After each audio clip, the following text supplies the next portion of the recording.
is September the 22nd, and this is Miss Rita Samuels. Rita Jackson Samuels. Rita, I love that name. Yeah. My grandson is Jackson.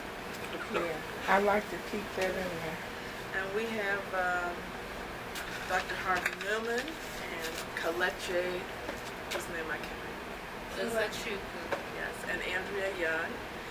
And thank you so much for agreeing to do this. And this recording is, part of work that we're doing with the Andrew Young School. That's part of what we call the Legacy Project, and that we will be producing as a book and documentary on making modern Atlanta. So we have been starting these discussions with how people came to be in Atlanta and why. How you came to have your career here. Well, I actually came to Atlanta. Well, let me back up and say that my family was here in Atlanta until my mother died when I was 3 years old. And then we actually moved to Forsyth, Georgia, which is 68 miles south of Atlanta. And that was where I finished high school. And then I came to Atlanta after having gone to Claflin College in Orangeburg, South Carolina for a year. And of course I was being reared by my grandmother, so I came to Atlanta to get a job. And then I was going to either transfer to Morris Brown from Claflin. And I actually got trapped in Atlanta because I got a job at the Southern Christian Leadership Conference. So I actually met Dr. King and your father, Ambassador Young, when I was 19 years old. And I got a job as a secretary for Reverend Fred C. Bennett, who was the director of Operation Breadbasket. That was the economic arm of the Southern Christian Leadership Conference and the forerunner to Operation Push. So I was actually at SCLC when Jesse Jackson came, and I sat through his orientation. And Janona Clayton, that they just named the street for earlier this week, she told the story about how when she came to Atlanta, to SCLC, said Rita was already there. And I had a lot of problems with the secretaries, said that they didn't like me at first. Said, but Rita said that Zanona made them like her. I mean, that she just kept being friendly and reaching out to us and introducing us to new things. And many of us just, just decided we were going to be her friend and work with her. So that's how I had family in Atlanta all the time, and I used to come to Atlanta. When I was in high school, I came to Atlanta to visit different things. I recall coming to Atlanta for the Southeastern Fair. It was a fair that they used to have in Atlanta. And I also came to Atlanta to visit the state capitol when I was in high school. So whenever I would come to Atlanta back then, it was just it was a huge kind of city compared to living in Forsyth, Georgia. It's middle Georgia, central Georgia, but it was a small town. So I remember just really kind of going on a tour on Auburn Avenue as well as Hunter Street at the time. And that was really my first time being introduced to African Americans who had businesses. And of course, there were a lot of businesses on Auburn Avenue and on Hunter Street as well. But I would say the main reason that I decided to stay in Atlanta, it really was that I got a job at the Southern Christian Leadership Conference, and then it was a program where SCLC paid for some of the secretaries to go to school. So I actually ended up going to Dimery, D-I-M-E-R-Y, Business College, which was located on Auburn Avenue, and I completed that course of Secretariat and Business Science, and SCLC paid for that. It was about 5 of us who was able to enroll at Dimery Business College on Auburn Avenue. So that was how I ended up. So why SCLC? I mean, how did you seek out, or how did you come to connect with SCLC? Well, it was Mr. J.H. Calhoun. I didn't know him. I had an uncle that my grandmother had asked to help me get a job in Atlanta. And Mr. Calhoun had a furniture company on Auburn Avenue. And he went on to become one of the first black city council persons, J.H. Calhoun. And when I arrived in Atlanta, the week that I got here, he had just hired a person. And so he said, "Oh, I'm so sorry." He said, "But I hate to let your grandmother down." He said, "We're going to find something for you." And so he was the one that took me down to SCLC. And I'm like, I don't believe that I'm in Dr. King's office when I got there. And everybody was, friendly, and I saw black people and white people, and I did not expect to find any white people. And Chinese lady, can't think of her name right now, but I was shocked to see all of that, and yet, I was pleased because it was like, oh, I'm going to get to know these people and, have an opportunity to work with them. And so, Reverend Bennett, my job as secretary and working for him, with him being the director of Operation Breadbasket, it was not an easy job to win the trust of all these ministers, because it was compiled of all of the ministers, key ministers in Atlanta, and we had ministers out of Columbus, Georgia, and Macon, Georgia, and I'd have to go to those meetings when they had them every Wednesday at B.B. Beeman's, which was a restaurant on Auburn Avenue. And sometimes Dr. King would attend those meetings as well. It'd take him 45, 50 minutes to come less than 3 blocks from Auburn, from the office to B.B. Beeman's, because everybody would stop him. They wanted to meet him, and they wanted to talk to him about their issues. And so he would be late getting there, but we'd be so happy to see him. And whatever issue was on the table, he could talk to everybody and get them to, get on board to bring everybody together. So what was the agenda of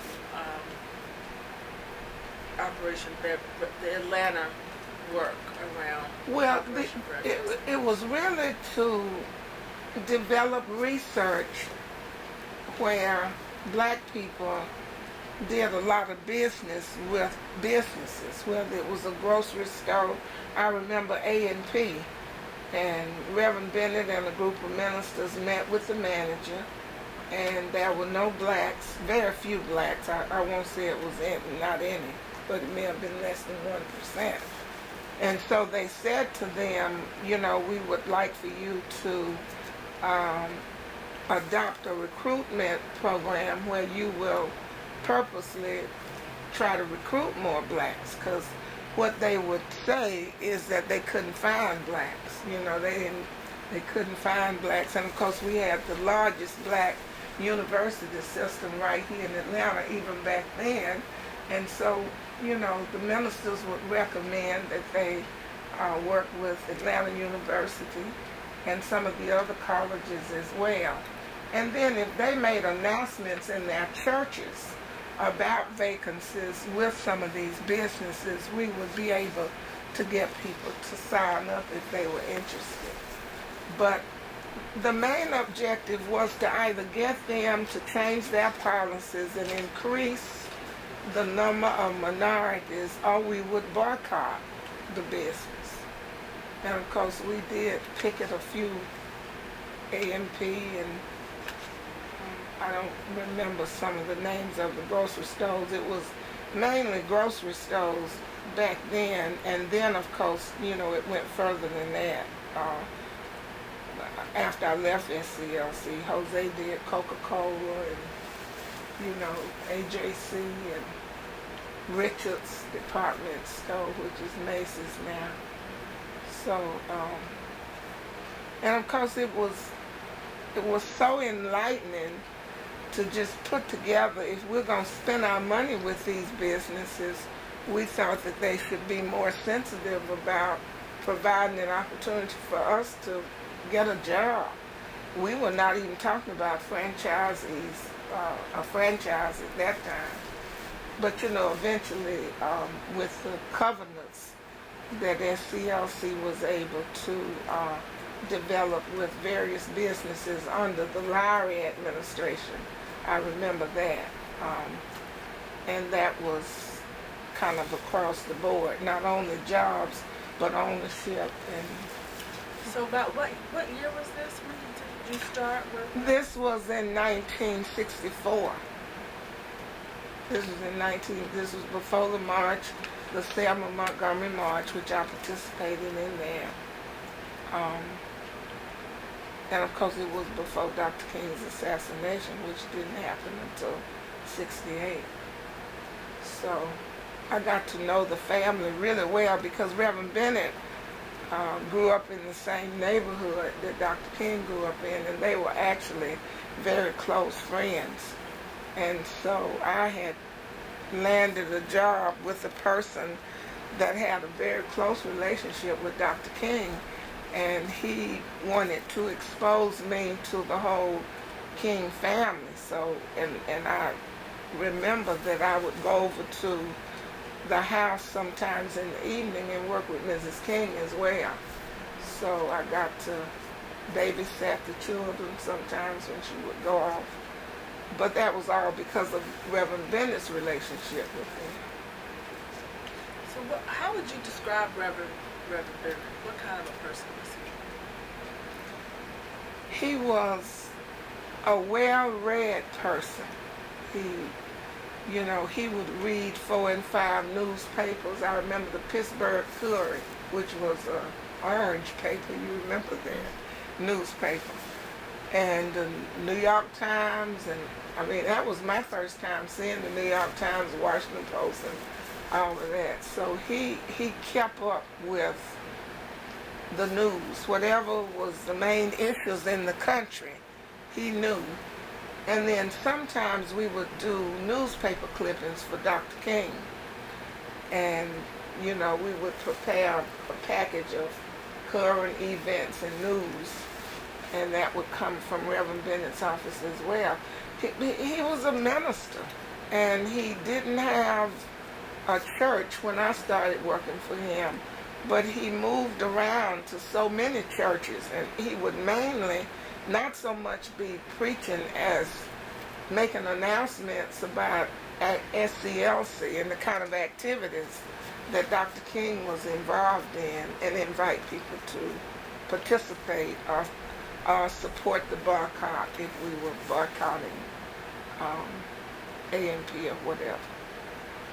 So he was quite a minister. It was almost like he was a father figure as well. He was more than just my boss. He told me what to do. Now you're going to join Ebenezer Baptist Church. And, because, I kept saying, I need to go back home so I can go to church. Well, you live in Atlanta now, so you need to join Dr. King's church. So it was because of his influence that I really did, I got really involved with Ebenezer, with the King family, and I knew more about what Dr. King was involved with, because Reverend Bennett was always a part of that. Well, I think we don't often think about what SCLC was doing in Atlanta, during that time.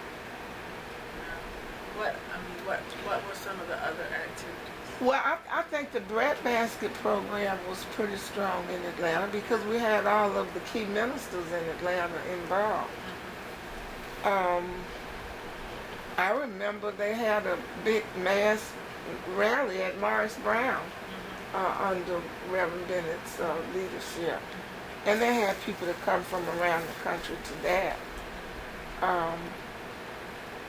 But I would hear conversations,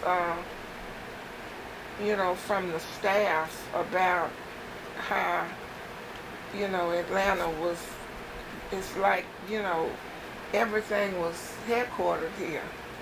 And it was so many other things going on. So it was just like, come one, come all, if you want to be involved in the movement. But we were not recruiting people for that. And some people did get involved. I know the ministers did. And some students did too, especially when they had the summer youth program, the SCOPE program. I was trying to think of the SCOP, I think. But Stoney Cook was the director of SCOPE, and he would recruit students from around the country to come during the summer and participate in voter registration programs. But they went out, they were doing them around the South though, right? That's correct. They didn't work in, it was not, it was like field work.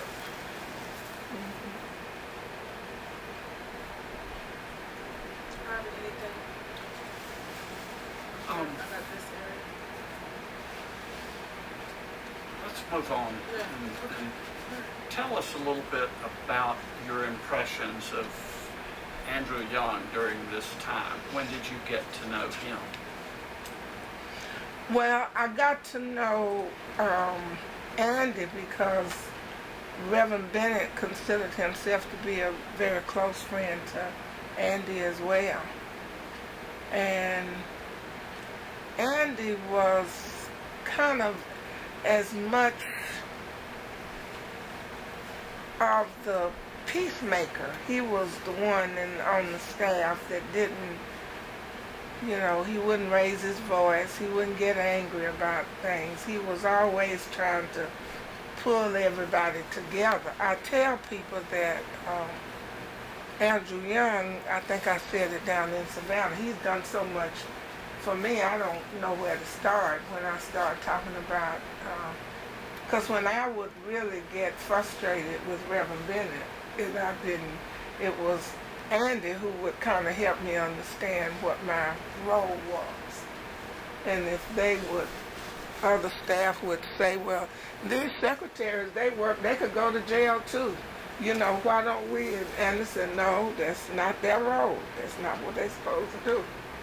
But we were very sensitive about kind of being challenged and teased about not going to jail.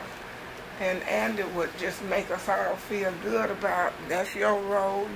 She got to do Reverend Bennett's work, and she's got to staff those meetings and take those minutes, and that's important. We couldn't do our work if they didn't do. So he always made everybody feel good about what they were doing, and he made you feel like whatever assignment you had was important to the assignment they had. He was just wonderful. He was, of all of the close lieutenants to Dr. King, I would say that Andy was the one who was most admired by the staff and people who worked in the office at the level where I was. When did you first begin to notice Andy's transition from his work with SCLC to becoming involved in the city, in public affairs in the city? Well, I want to say I think he was kind of always involved in the city because he would talk to the city leaders. He would help them understand what SCLC was doing in the city and seek their support. So, you know, he was the one that Dr. King wanted to go out and talk to the city leaders and to the white community and to the Jewish community, just everybody. He was just an overall everybody's person. He could bring people together and get them to understand. So I noticed that early on. I would notice that he would be the one that Dr. King would be asking to go on trips with him or to go and talk to people about the boycott or to talk to the press even. He was good at that as well. So I did notice that, and my impression was that he was a key person to Dr. King. Dr. King sought his involvement quite often. And what would you say his relationship was with Reverend Bennett? Because I know, it's like, so, because he was sort of there forever. But how did it, in the beginning, what did you see kind of as how would you describe their relationship? Bennett and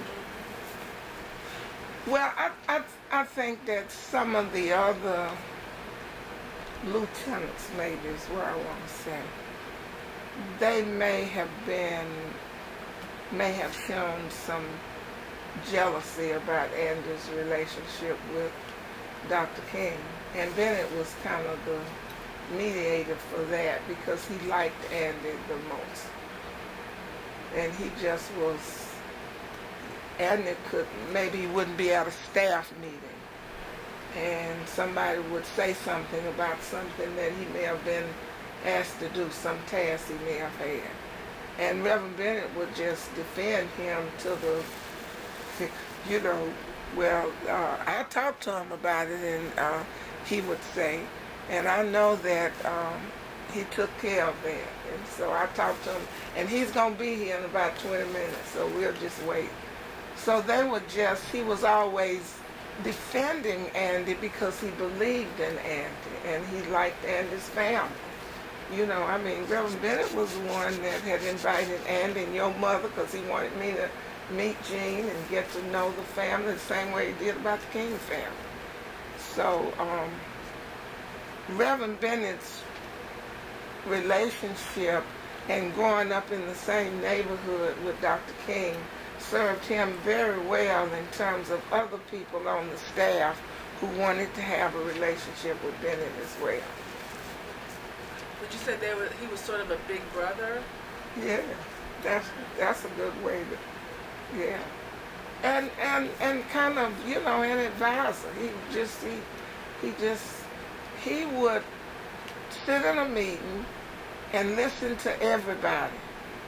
If Andy was working on a project, the voter registration project, where they may have been going to the Presbyterian church or somebody to get some money, and he would listen to Jose, he would listen to Randolph Blackwell, he would listen to B.J. Johnson and all of them. He wouldn't say very much. Andy would have a conversation with him. And as soon as the meeting was over, Andy would be in Bennett's office to say, now what did you really think about what happened? And he would tell him. So I think Big Brother advisor would be, his role in his relationship with Andy. Were you involved in the first congressional campaign? And this campaign, I have a picture where I'm on the back of a truck standing up waving a sign, me and Leon Hall. Yeah, I was involved. We really took the campaign over. We lost the, didn't we lose the first one? Yeah, in the general election. Yeah. So it was the movement people who took the JT, me, and Claudette, and Leon Hall. So, you know, we didn't think Andrew was supposed to lose. Something went wrong with the campaign staff. We didn't think we did enough grassroots campaigning. You have to go to the housing projects and talk to people and make some noise. We put a band on the back of the truck, I think, if I remember correctly. Flatbed truck. Yeah. So I was involved. I think I said to Harvey before you got here that I remember, you know, kind of taking some knocks from Jody Powell and Hamilton Jordan about putting some time on Jimmy Carter's schedule to spend some time with Andy when he was the governor. Because the black leaders supported Carl Sanders. They didn't. So really, Jimmy Carter as governor, he didn't know the civil rights leaders. So that's something that I was able to do, was to introduce him. And of course, Hamilton knows they really didn't think that I really did know him. It was like, yeah, you know him, all right. I said, Andrew Young be up here tomorrow. And so he's coming to see me. So I wanted to see if we could get about 30 minutes. So he said, Andy Young coming up here tomorrow to see you. He didn't, but he did. And so, you know, they get all excited. See, it was some of working at SCLC and with Dr. King.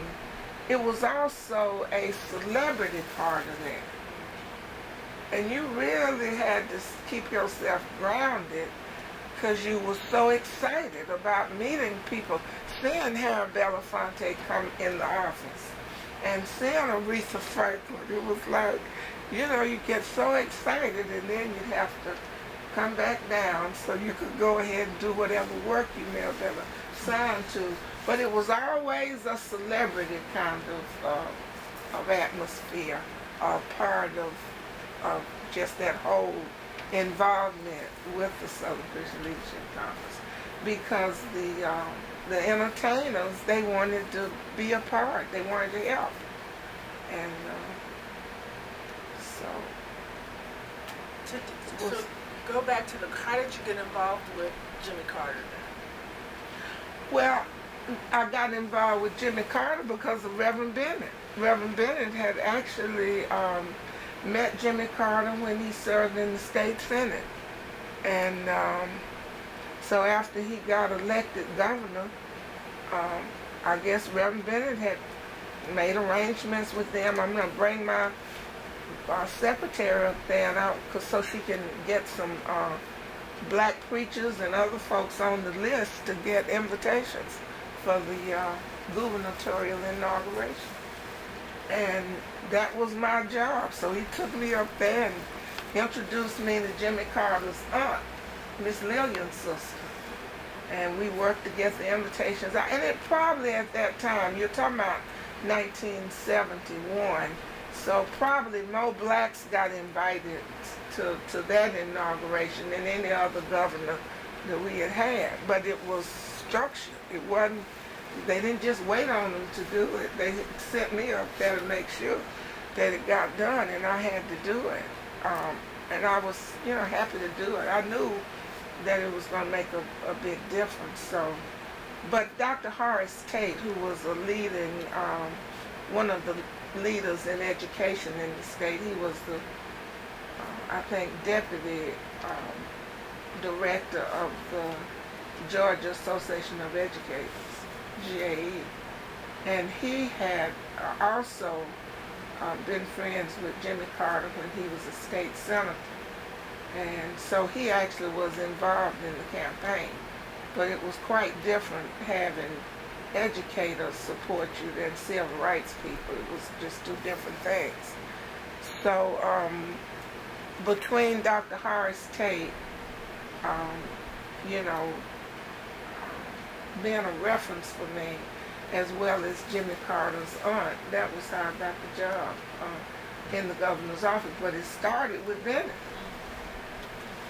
So that's back to SCLC. So that's, I always say I wouldn't be doing what I'm doing now had it not been for the Southern Christian Leadership Conference. And I'm actually serving a second term on the board. So when this one is up, I'm going to pass the torch to somebody else. So what was the position with, what were your responsibilities? The position in the governor's office, it was first the director of information and referral, because that was what I was doing at the United Way. See, I had left SCLC and I was working for the United Way agency, and that was my job. And so Hamilton felt like they needed somebody to help with the calls and people who were seeking information about where to go and all that, and he thought that would serve the governor's office well. So I really kept the same title that I had with the United Way in the governor's office. And then, you know, it was just only 4 years, and then it was elevated to we were able to get the governor to create a governor's council on human relations by executive order. And of course he had 6 whites and 6 blacks, and I was the coordinator for that, because we were having a lot of situations where a lot of police brutality cases. I remember one happened in Columbus, and it was shortly after that we were able to get the governor to create the Human Relations Council, and we had a hearing and a mass meeting in Columbus after that happened. And eventually we had human relations councils around the state. Reverend Boone was one of the members of who was also in Operation Breadbasket. He was a member of the Human Relations Council, as well as Dr. Lois Moreland, who taught at Spelman. And, you know, we had not had, there had been no black women appointed to any of the state boards and commissions until Jimmy Carter was governor. Mamie Reese was actually appointed to the Pardon and Parole Board. I thought about her last night one day. No black women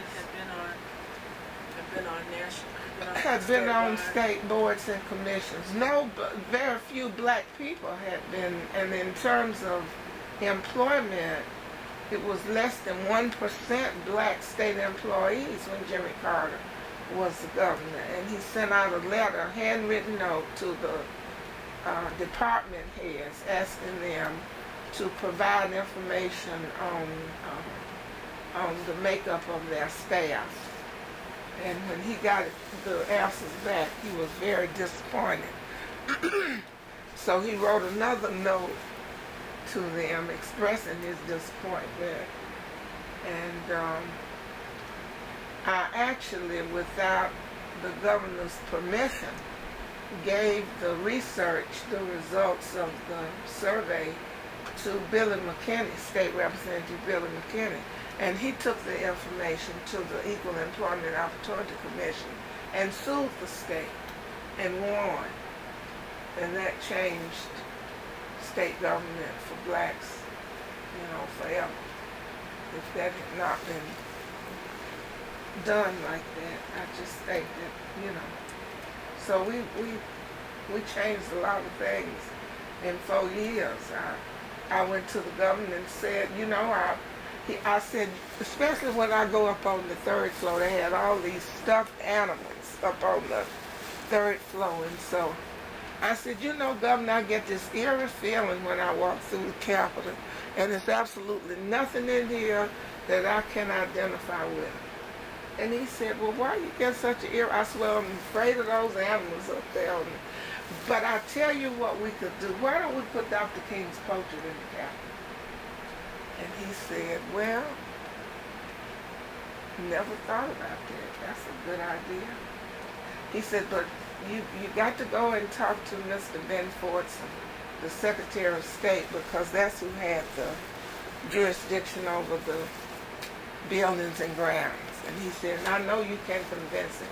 You know, he pushed me on to, because I was young, so you could get away with doing a lot of things. You'd have to be quite as diplomatic. So I went to Mr. Fordson, and he said, well, we don't have any money. I said, well, who painted all those portraits that's out there in the rotunda? And guess who it ended up being? His son-in-law. I said, well, I want to meet him, George Manders. So that, and I have the picture out there. So I met George Manders. I said, people don't know you. You painted all these portraits of governors, and people don't know who you are. I said, but if you would paint Dr. King's portrait, they'd know you all over the country. And he just got excited. I said, I'll introduce you to Miss King, and you could talk to her about it. He went like it. I said, but now you're going to have to donate it. The state can't buy it. We don't, you know, Mr. Forson already told me we don't have any money.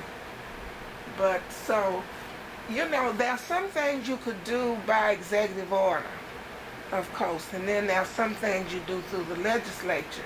And the governor knew the legislature would never at that time pass any legislation to put Martin Luther King Jr.'s portrait in the state capitol.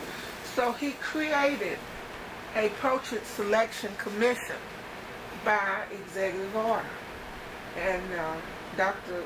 Clarence Baycoat from Clark was on it. Somebody from Folk Valley State College was on it. And, it was about 8 people on it. And they came back with various recommendations, including Martin Luther King.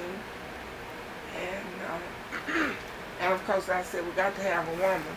So Lucy Laney, who was an educator and founded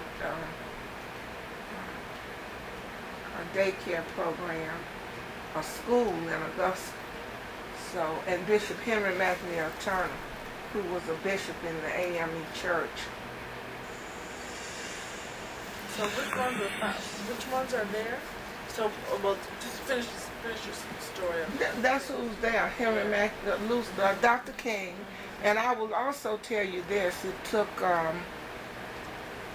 when the portrait was unveiled, the Ku Klux Klan circled the Capitol with hoods and everything on. So, you know, to go back to 1973 is when the portrait went up. He took office in 71. Boyd Lewis, you remember him? He's the one that took pictures of the Klan. And of course it was a Capitol that was full of movement people for the first time. I'd never seen that many black people in the state Capitol for the unveiling of the portrait. And of course Jimmy Carter, they know about that. You know, they knew him in Georgia, but they didn't know him in Philadelphia and other places around the country. So it created a lot of notoriety for him as well. But he really thought it was the right thing to do. And what I said to him, you know, let's just put on the plaque that he's a Nobel Peace Prize winner. And that's what's actually on it. So here I am having, I mean, I've worked for 2 Nobel Peace Prize laureates. That's quite amazing to me. Both from Georgia. Up close, both from Georgia. So he, you know, that was how that happened. But it never would have, because more recently, in the 90s, a state legislator tried to get Miss King's portrait in the Capitol, and she wanted to do it through legislation, and they kept voting it down, and I just wanted her to stop even introducing it, because I knew it was not going to happen. It's really not that much space in the Capitol for portraits, and the First Ladies are not in there.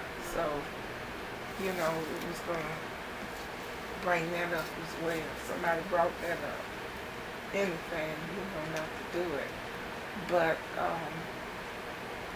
think Governor Perdue did contact the family after Miss King died to offer for her body to be brought to the Capitol.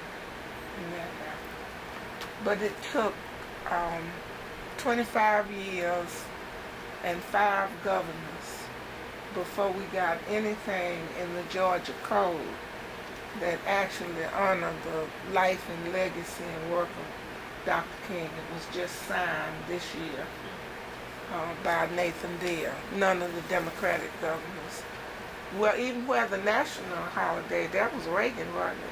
Yeah. Over his veto. It was. He vetoed it, but we passed it over. But who finally signed it into law? Reagan did. Yeah. Yeah. But not willing, kicking and screaming. Yeah, kicking. They're always kicking and screaming. But it's just something to, think back about that. Jimmy Carter came to Ebenezer. The first time he came to Ebenezer was to my wedding in 1972. He had never been there. And of course, your father and Daddy King Sr. officiated at my wedding. So, 39 years ago. Congratulations. That's a lot.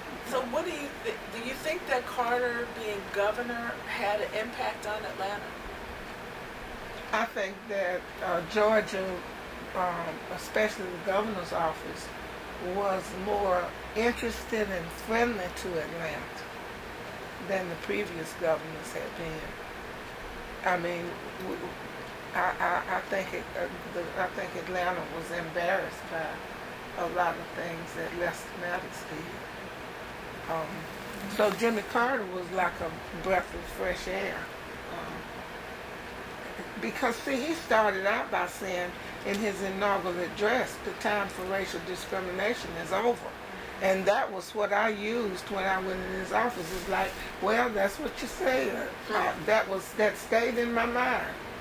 And to be in office for 4 years and to create a Human Relations Council and to put Dr. King's portrait in the state capitol and those other black leaders as well,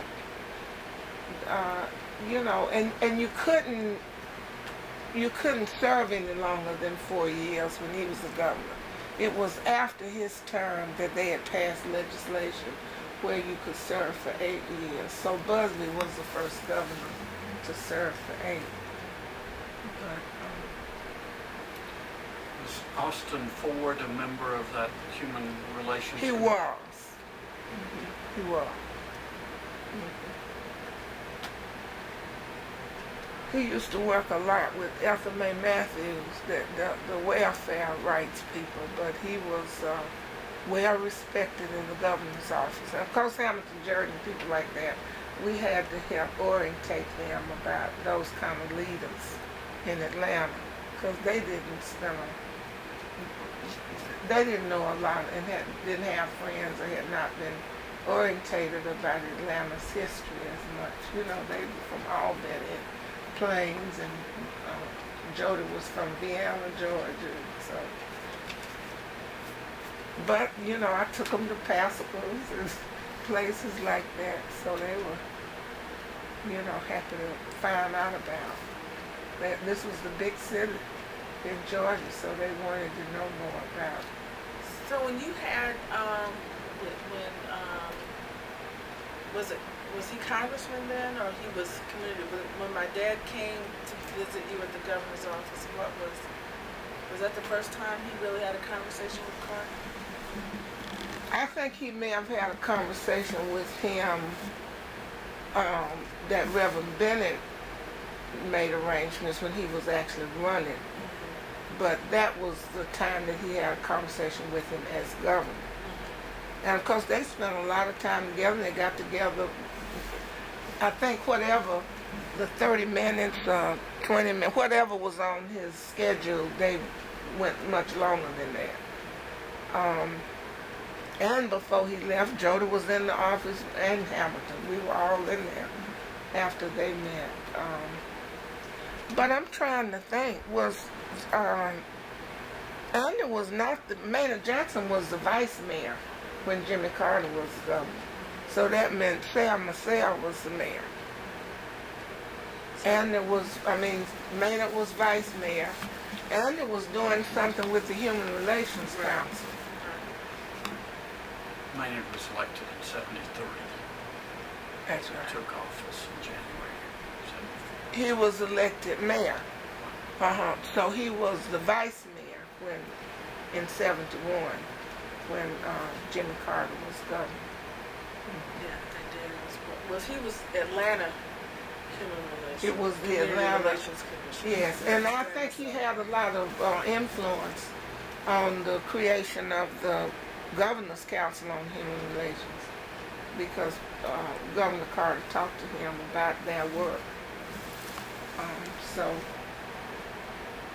his influence was felt in the state when we created that Governor's Council on Human Relations. Is it still operating? I don't think so. It's not still there. No, it's not. I'm trying to think who said they didn't need it. They were, it may have been Bill Campbell. I don't know. But at least no longer there. I mean the state.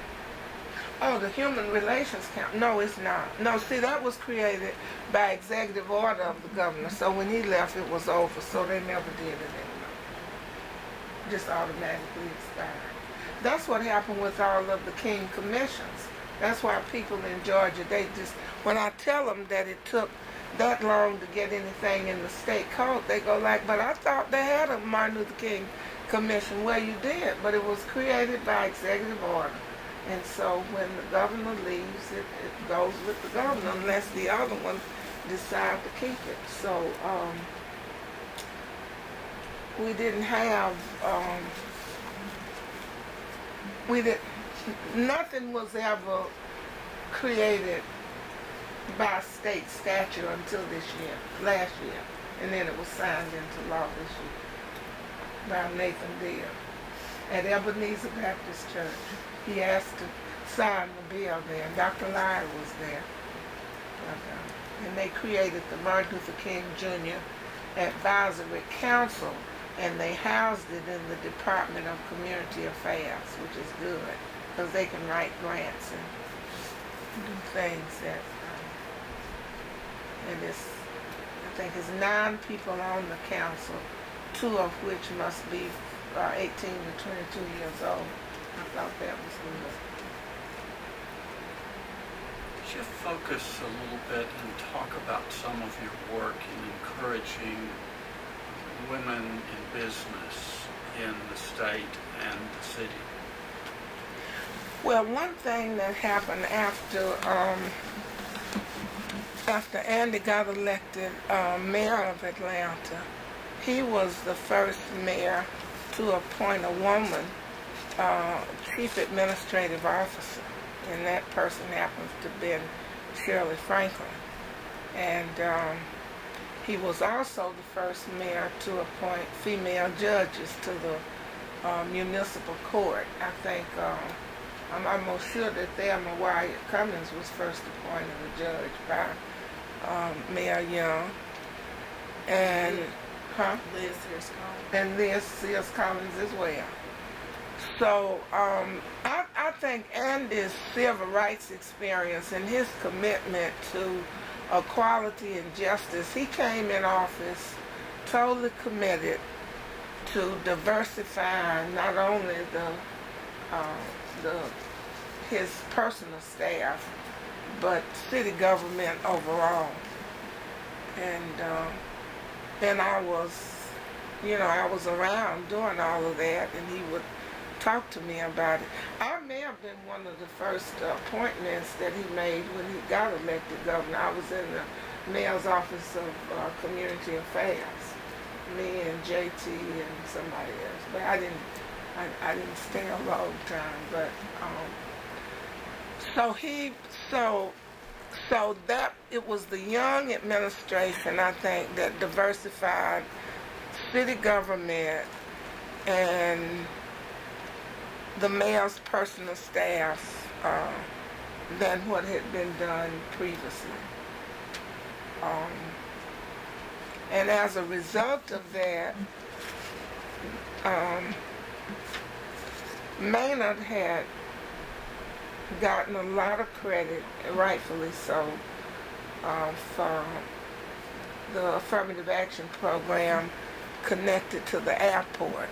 He had said that unless they could bring some minority businesses to do some business with the airport, I think I read somewhere on a blog that he actually held up the building of it until he got an agreement that they would implement an affirmative action plan. So I think, and what happened with that is, as a result of that, there were a lot of minorities that did in fact get contracts to help build the airport and to do business in the airport. But they were not women. And so, building on what Maynard had done with the affirmative action plan, it was the Young administration that encouraged the female business enterprise program. That became a part of the equal business opportunity program. They called it something. They didn't call it affirmative action. The equal business opportunity program. And one component of that was the female business enterprise program. And so, more women, business owners, got contracts to do business with city government as well as with the airport. So that happened under the Young administration as well. And when you do things like that, that's just it. Nobody's going to come in and change it. If they're going to do anything, they have to, enhance it or continue it. Because women are the majority registered voters. And I think he would say that to me a lot. Y'all ought to get whatever you want. This and the Young now. You're the majority registered voters. You can get men to do anything. So if y'all don't have the contracts, you got to have a plan to get it done. He was very strategic and organized about how you got things like that done.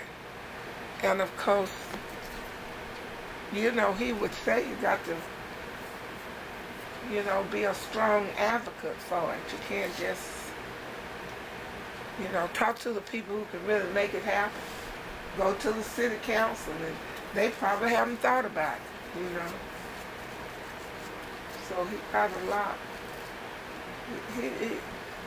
His commitment and orientation to equality and his belief in it just made a big difference in city government forever in terms of equality for everybody. Women, men, blacks, whites, Jews, everybody. So when it comes to women, business opportunities for women, how does Atlanta look compared to other comparable cities? Atlanta is the best city for women business owners. I will say that, and even from recent research that we've done, Atlanta is the place that women business owners want to come. Because if you get a contract with the Atlanta airport, all the other airports will welcome you. I mean, that's like great. You really come through the main hurdle. And so when we did some research to see how many women business owners had contracts at the Atlanta airport, and this was probably in 07, 06, it was 3%, and it's 12% and growing. And so I did just what Ambassador Young advised me to do some research. And once you get your research together, he said, you go out there and tell Ben DaCosta that he's got to do better about women. So what happened, we celebrate Women's History Month and Women's Equality Day, and we do a big program at the Carter Center every year.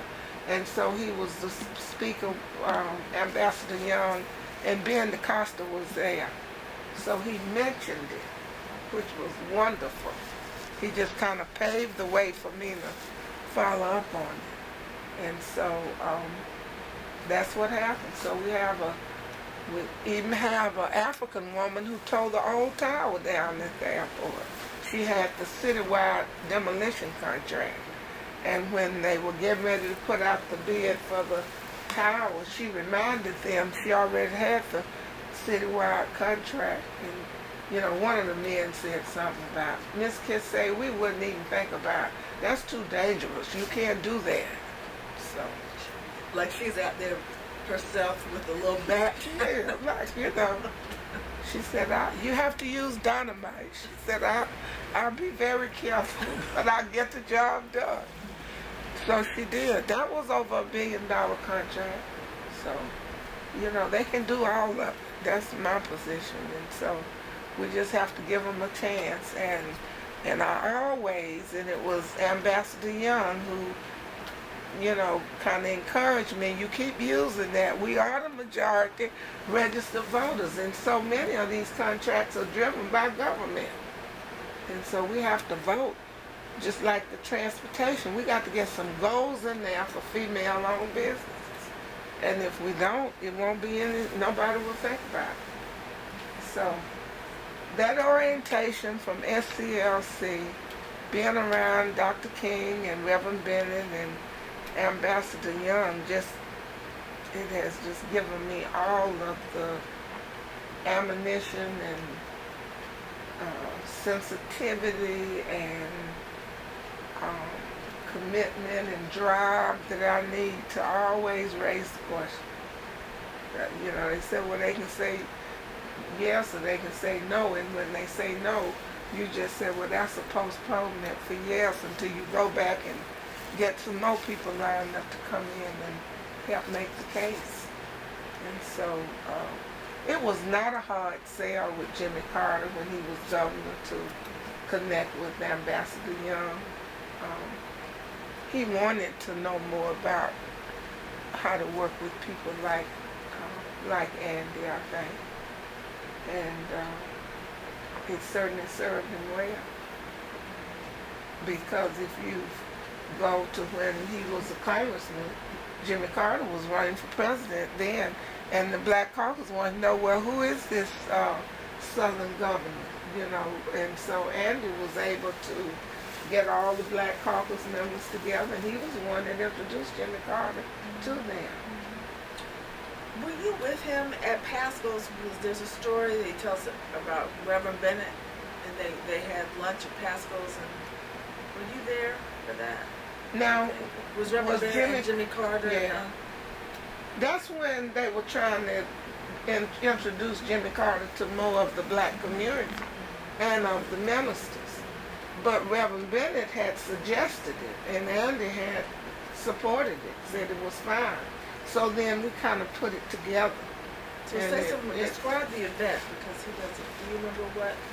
So you were involved in putting that together? Well, we were involved in putting it together in terms of just selecting a venue. We thought it would be good to do it at Pasco's. Mm-hmm. And then Andy was involved in selecting, can you get it? We don't close it very often.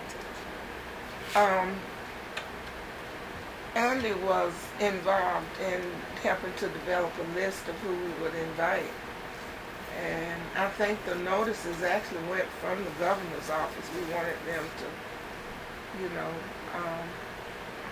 and it was just a good meeting. It was an opportunity for Carter to tell them he was trying to reorganize state government at the time. He was concerned that we didn't have any black state troopers, blacks on state boards and commissions. All that was discussed. And Andy presided. Bennett was a background man. He didn't like to be out front a lot. So you back in that? In the Magnolia, not Magnolia. Is that what it was? Richards was Magnolia when it was. Right, but it was one of those dining rooms. That's right. That may have been Hamilton Knowles' first time in Pasco's. That was probably in '71. But and Pasco's was a place, where the black leadership would meet in the morning.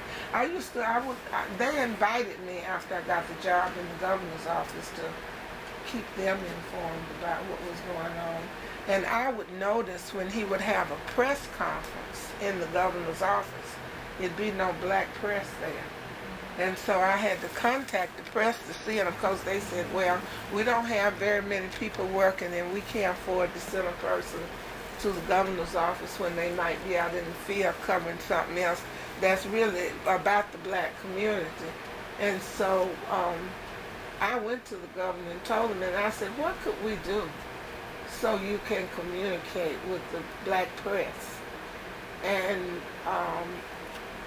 Miss Lillian was either in the office when I asked the question, or she found out that I had mentioned it. She said, have them to the governor's mansion, Jimmy. Have them out to the mansion. Have a reception out there.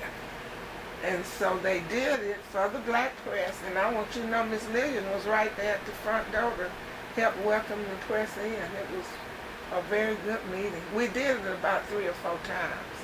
And then we just kind of stopped doing it. But he had committed that periodically he would meet with the black press. So we kicked it off at the governor's mansion, and then we had it in the governor's office. And then we may have had something at Pascal's too.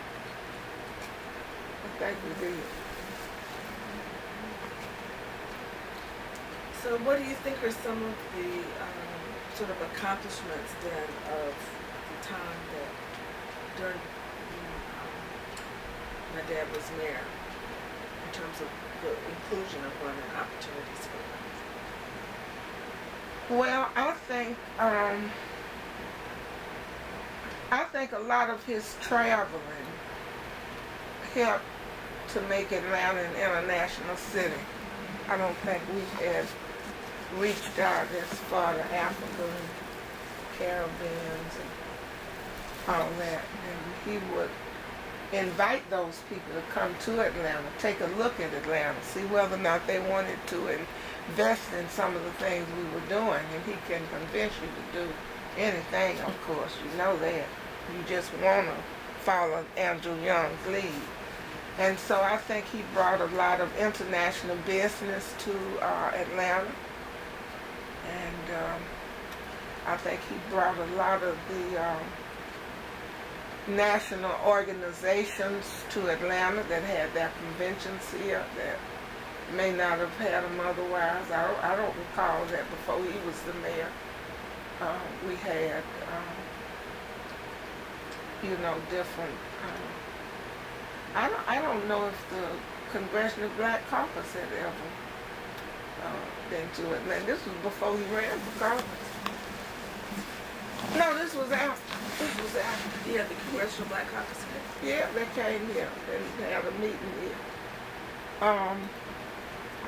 And I think SCLC was involved. I don't know who was the president then. Was it Dr. I think it was Dr. Lowry.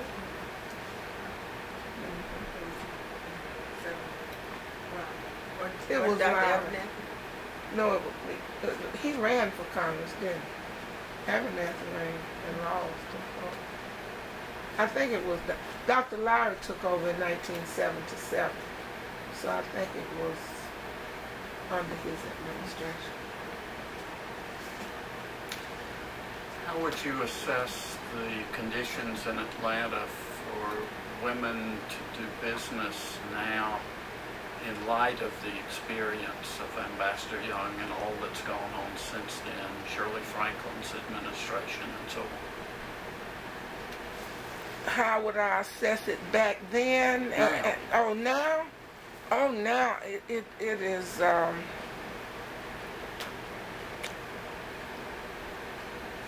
it's easier. It's like you look back and you just wonder why was it such a problem before. So I think that the way it happened. And of course, we still have access to him, so we can always get him to come in and participate in some of these meetings, or at least I've been able to get him to do that. I think it made Atlanta a better city. I mean, when I say a better city, it's more attractive, I think, to women. And who was it? I read on y'all's description. Was it Hartsfield who said the city too busy to hate? Well, I think we also under Ambassador Young's administration, I think we were a city so engaged in equality and trying to diversify things until we did it in such a way until it continues to move. What about the Olympics? How do women do in terms of Olympic contracts? Well, I tell you, and of course I give him a lot of credit for bringing the Olympics to Atlanta. I don't think he got the credit that he deserved for helping to get the Olympics to Atlanta. One of the things that we were able to do was to get Billy Payne, whoever that whole committee was, to separate the women. Because, see, black women are counted in women, and we're also counted in minorities. And we are really not counted at all, African American women business owners. So he had told me about a meeting that they were having. I believe it happened over at the, the Paramount. The Inform. Yeah, Inform. He told me to come to the meeting and get up and raise it, and I did. And Billy Payne said, we'll separate it, we'll do it, and they did it. So I use that a lot when I talk about how the various entities do not, there's no federal requirement, because there's no category at the federal level. It's probably going to take an act of Congress to change that.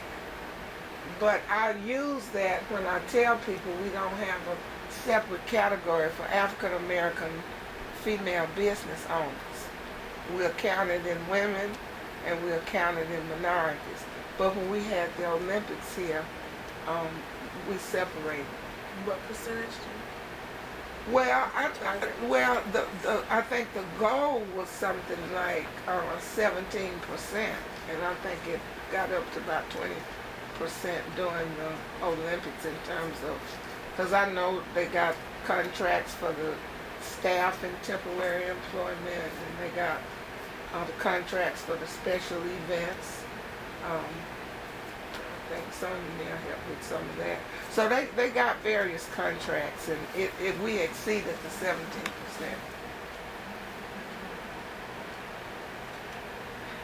How did you get involved with women rights, all of that? Because you're so, this is what you do. You deal with black women.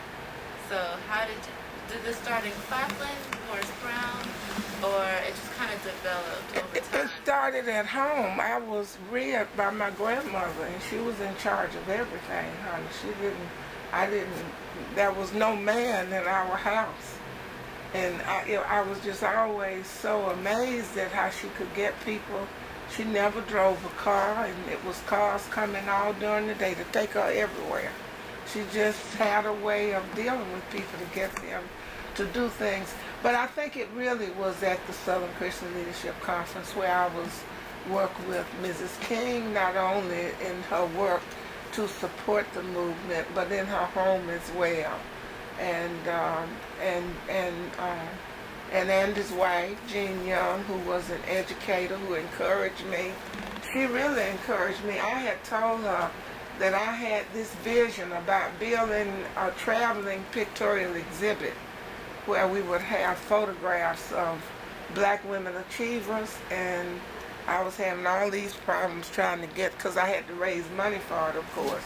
And she said, you stay on that. That's a good project. You stay on it. And so it happened. We built an exhibit, and it had some 68 photographs on it. And it was the first time that photographs of African American women had ever been in the state capitol. And when it was unveiled, Jean Young was there as the first lady of the city of Atlanta to talk about the exhibit and how long she had been involved with urging me to go ahead and do it. I have the audio of her making the speech. Yeah. Okay.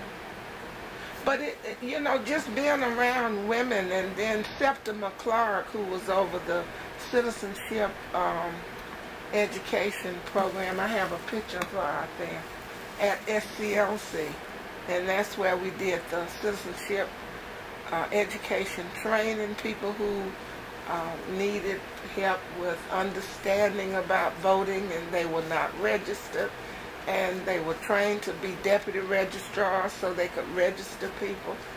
So, and Ella Baker was actually the first executive director of SCLC under Dr. King's administration. And I remember seeing her come in and out of the office, but it didn't last very long because she was somebody that the ministers could not get along with. She was, you know, very persistent, and they you had to kind of be quiet back then. As a woman.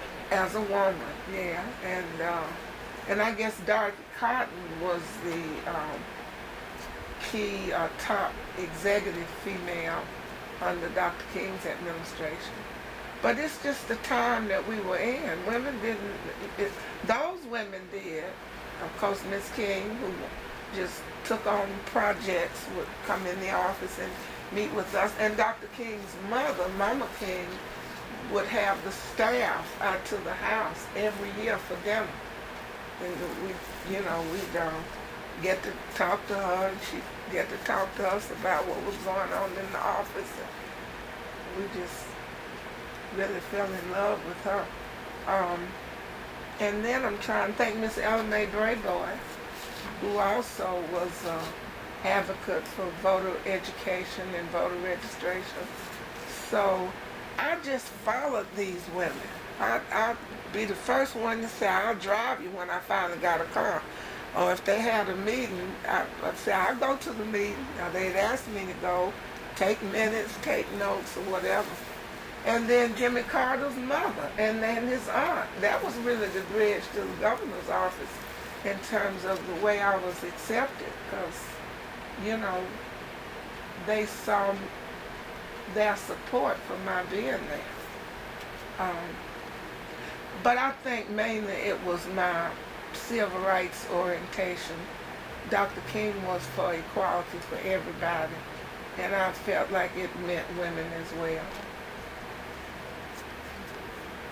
Because I actually advocated for so this is not just for black women, I advocated for the establishment of the Georgia Commission on Women in 1991 and got it through the state legislature.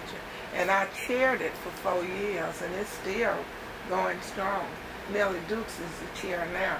I did some research to see where the states have women's commissions, and we were the only one in the South at the time that didn't have one. And so that was a very strong point that I made when I went before the committee to argue to get it out of committee.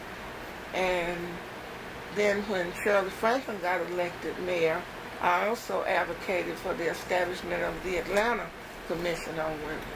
And I served on that for 4 years. I decided I wouldn't do the whole 8 years like Shirley did. But, you know, women are the majority registered voters. We should have what we want. I'm actually ashamed of the fact that our Georgia congressional delegation is majority white Republican males. And there are no women on it at all. We have no women members of Congress from from Georgia. When we did, it was Cynthia McKinney. And then Majette. So we've only had, and yet, you know, Georgia was the first state to reject the ratification of the Equal Rights Amendment, the 19th Amendment, which gave women the right to vote. First state in the nation, this was back in 1922, to reject it. And yet, in 1922, Georgia was the first state to send a woman, Rebecca Felton, to Congress, to the Senate. And she only served for 1 day. I can't believe it, just 1 day. And she was really filling the vacancy that was created by her husband who died And so, and to fast forward, and now we don't even have not one woman. So I talk about that and say, I am ashamed of that, because now African American women are the majority registered voters in 125 cities out of Georgia's 522 cities. And we are the majority registered voters in 22 counties. And the cities, of course, includes Atlanta. We're not the majority in Fulton. But I think we would do much better if black and white women worked together more. How has the scene changed since 1964 when you kind of came on the scene to now, in terms of women's rights, in terms of black rights, in terms of government, because you've seen all of that? Well, it's in that interview that I mentioned that I participated in when I was 27 years old. There were only 2 women in the state legislature, and they were both black. One was Grace Towns Hamilton, who was the first black woman to serve in the legislature, and Betty Clark. And so the person who interviewed me was asking me, well, how do you feel? There are no women. There's only 2 women in the legislature. And I think they said, and they're both black. Why do you think there are no white women? And I said, they don't run. You can't win if you don't run, so they just need to get out there and run. I can't believe I said that at 27 years old. Now that's the slogan. Yeah.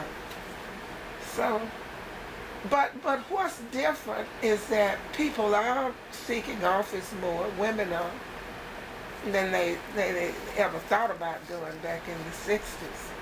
And I think people are talking more together, and you know, I talked about my hometown in the interview, how black and white people didn't talk to each other. We didn't go on streets where white people live.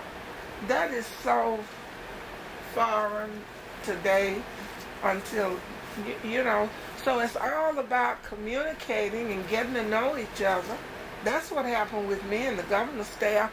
Some of them had never been in the black community, had never been in a black nightclub. And vice versa for me. I hadn't either. So they would take me with them and I'd take them with me.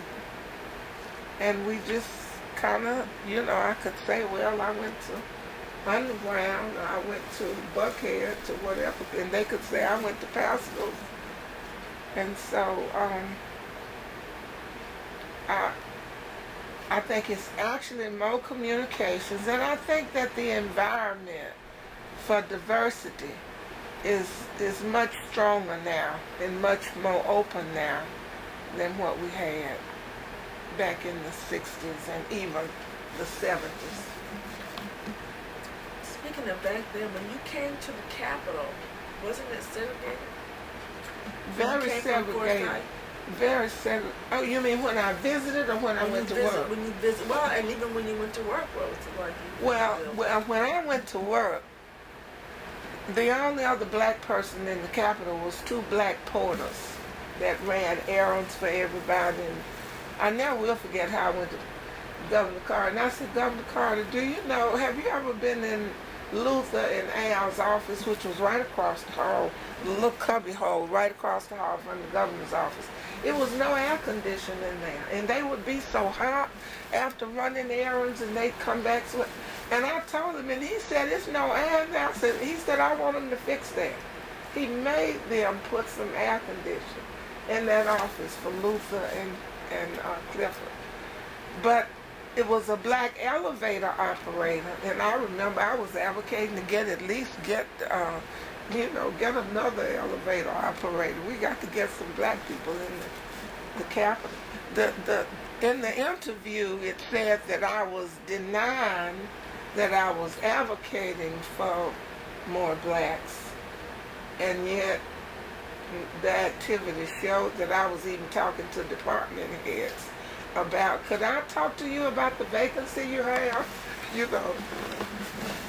So you just always got to have somebody who's interested in advocating for it, making a case for it. And that's what I experienced, you know, working with the civil rights leaders, and especially Ambassador Young. He was just, and still is, an excellent communicator, and he can get people's attention, and he can get them to do things. I said in that interview, I didn't have no authority to put Dr. King's portrait up. I said, Jimmy Carter is the one who had, and he was strategic enough to get it done. He didn't go through the legislature. He knew he couldn't do that. But he wanted it to happen, and so, and I said, timing is very important, you know. Sometimes the environment is better. You can get things done. So, but Atlanta is absolutely a wonderful place to live. There's a lot of things that I like about Atlanta, and I think the environment that was created by the Young's administration certainly gave me an opportunity to learn more about city government, the workings of city government. I never read the city charter before he became mayor. And so when I go to City Hall now, it's kind of like I own it. You know, I'm not afraid. I kind of know I was in here with Ambassador Young. So, and I don't say that, but you have a feeling of being secure and of being, you know, just kind of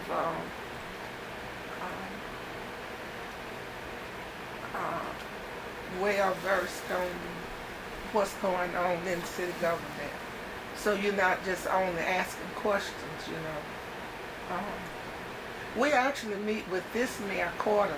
I take a group of business women and we meet with him quarterly. Our next meeting is on the 19th of October.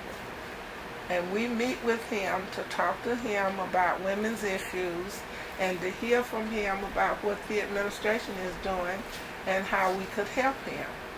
And I never would have thought about doing that had I not worked in city government prior to this day. Different groups would just come to see our Ambassador Young when he was the mayor. They wanted him on their side, whether it was the union, you know, and of course they had heard about so many different issues on that Human Relations Council. So when he got to be the mayor, they poured into the office. Did you do that with previous mayors meeting quarterly with the businesswomen? Shirley was the first one.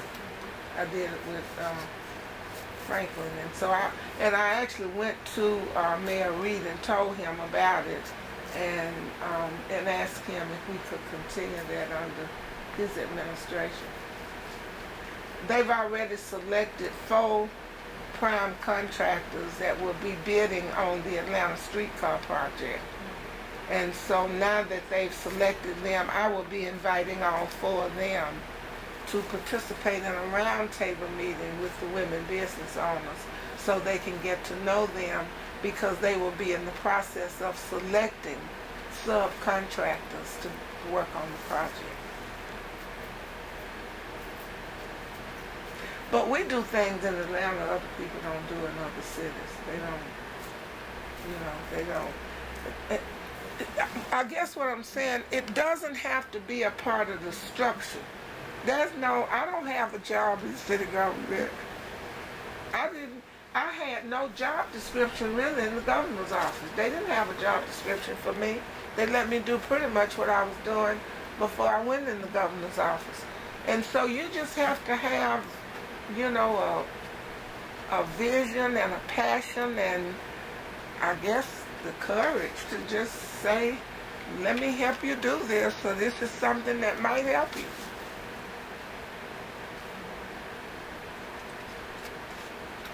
See, I talk more about the state than I did the city. I told you that. City's part of it. It is. This is the city. Sometimes, unfortunately.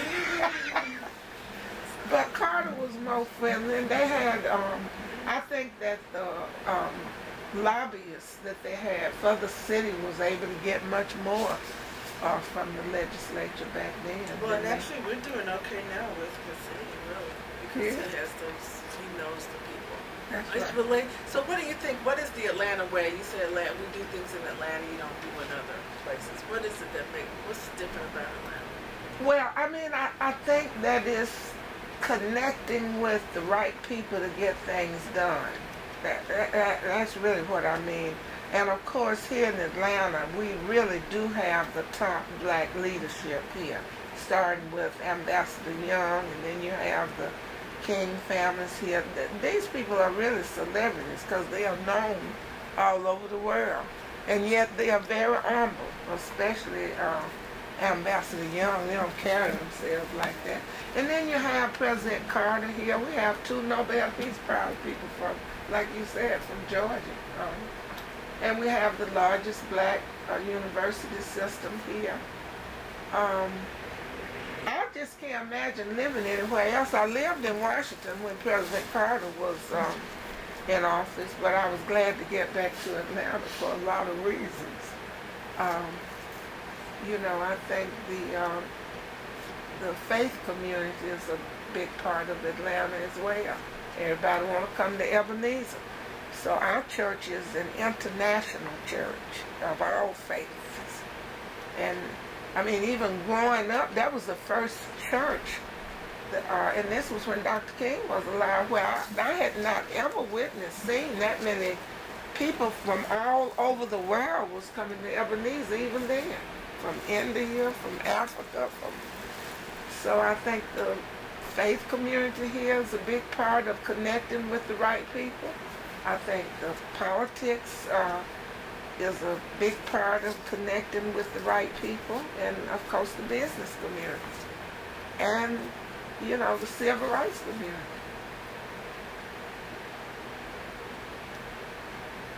We have this wonderful Auburn Avenue African American Library.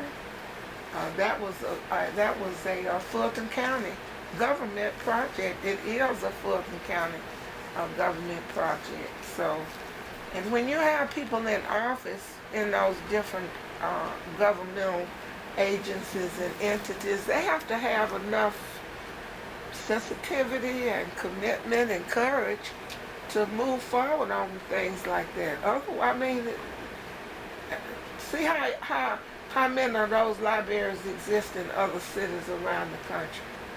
You won't find very many, if any. And that was something Michael Lomax decided he was going to do. He's now the president of the United Negro College Fund. But when that project was envisioned and was actually implemented, he was the chairman of the Fulton County Board of Commissioners.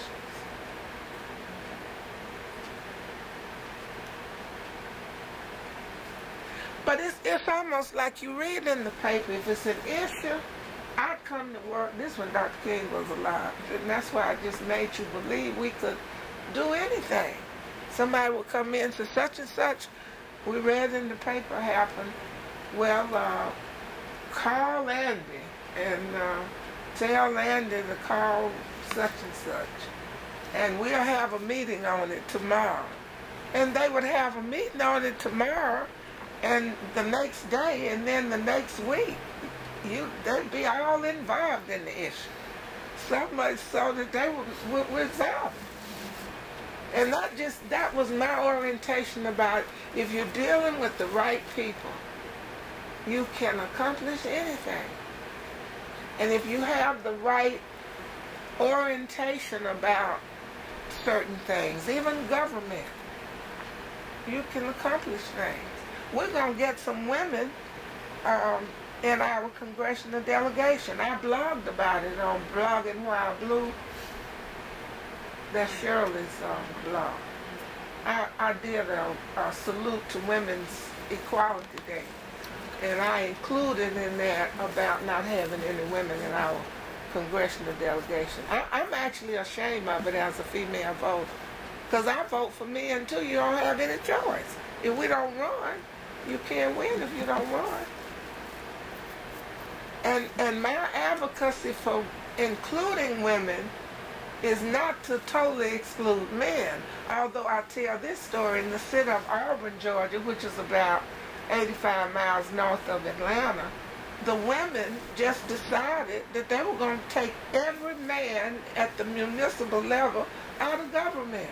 So your mayor's woman, the vice mayor, all the city council people. So I said to men, I don't advocate that we totally eliminate them all, although we have the power to do so. I do remind them of that. But we should at least hold the majority seats.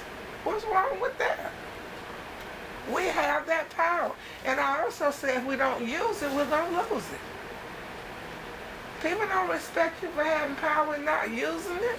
I mean, John Lewis would be just as powerful out of office as he is in office. Think about it. He's John Lewis. He's a nationally, internationally known civil rights activist. I mean, how long you can stay? He's been in Congress 30 years? How long? So I personally, I have some concerns about career politicians. I think we do have to pass the torch. I'm happy to see young women like yourself involved in a project like this. So, you know, see, I was young. See, when I talk about Dr. King, I was a student then.